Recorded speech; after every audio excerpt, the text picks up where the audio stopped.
Day 32.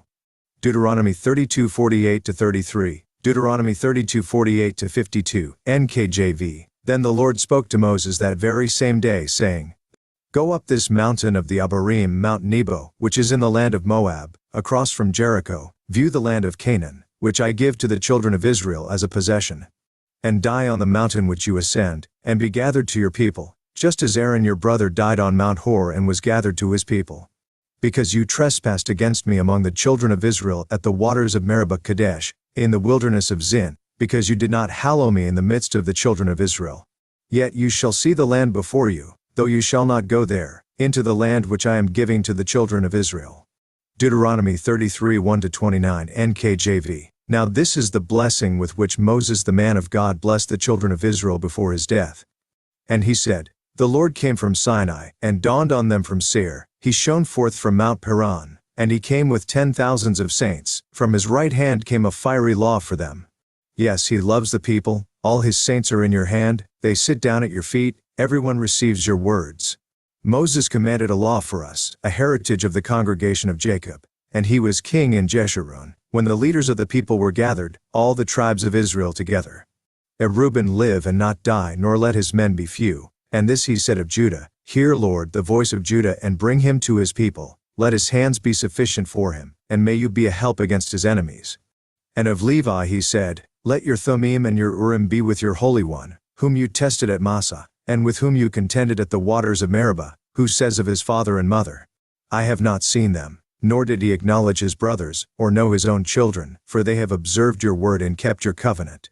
They shall teach Jacob your judgments, and Israel your law. They shall put incense before you, and a whole burnt sacrifice on your altar. Bless his substance, Lord, and accept the work of his hands. Strike the loins of those who rise against him, and of those who hate him, that they rise not again.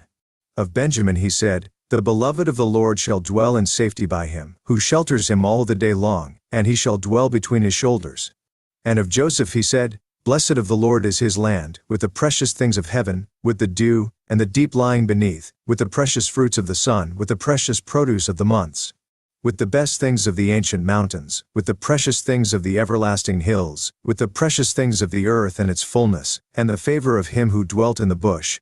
Let the blessing come on the head of Joseph, and on the crown of the head of him who was separate from his brothers. His glory is like a firstborn bull, and his horns like the horns of the wild ox. Together with them he shall push the peoples to the ends of the earth. They are the 10,000s of Ephraim, and they are the thousands of Manasseh. And of Zebulun he said, Rejoice, Zebulun, in your going out, and Issachar in your tents. They shall call the peoples to the mountain, there they shall offer sacrifices of righteousness. For they shall partake of the abundance of the seas and of treasures hidden in the sand. And of Gad he said, Blessed is he who enlarges Gad. He dwells as a lion and tears the arm and the crown of his head. He provided the first part for himself because a lawgiver's portion was reserved there. He came with the heads of the people. He administered the justice of the Lord, and his judgments with Israel. And of Dan he said, Dan is a lion's whelp, he shall leap from Bashan. And of Naphtali he said, O Naphtali, satisfied with favor, and full of the blessing of the Lord, possess the west and the south. And of Asher he said, Asher is most blessed of sons, let him be favored by his brothers, and let him dip his foot in oil. Your sandals shall be iron and bronze, as your days, so shall your strength be. Here is no one like the God of Jeshurun, who rides the heavens to help you, and in his excellency on the clouds. The eternal God is your refuge, and underneath are the everlasting arms. He will thrust out the enemy from before you and will say, Destroy. Then Israel shall dwell in safety, the fountain of Jacob alone, in a land of grain and new wine. His heavens shall also drop dew. Happy are you, O Israel. Who is like you, a people saved by the Lord, the shield of your help and the sword of your majesty? Your enemies shall submit to you, and you shall tread down their high places. UCG Bible Commentary, Deuteronomy 32:48-33, Moses' order to Mount Nebo, prophetic blessings on the tribes. Moses' prophetic blessings on Israel. Just before his death, Moses proclaims prophetic blessings for the tribes of Israel. Similar prophecies for all the tribes were given by Jacob, which Moses recorded earlier in Genesis 49. In one of Moses' blessings here he actually quotes Jacob in using the words, on the head of Joseph, and on the crown of the head of him who was separate from his brothers, Deuteronomy 3:16, Genesis 9:26. In attempting to locate the various tribes today, such prophecies are invaluable. The easiest tribe for most people to identify is of course Judah, almost universally believed to be the ancestor of the modern Jews.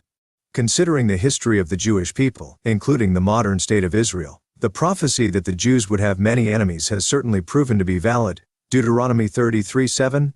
But what about the other tribes? Though still not commonly recognized or believed, many have come to the realization that most of the tribes of Israel later migrated to northwest Europe following their Assyrian captivity. Compare 2 Kings 17. The United States and Britain in Bible prophecy. The primary peoples of all the tribes of Israel would be those of Joseph, the father of Ephraim and Manasseh. Deuteronomy 3:17. Joseph was given the birthright, after Reuben, Jacob's firstborn, disqualified himself. Genesis 49:3-4. 1 Chronicles 5:1.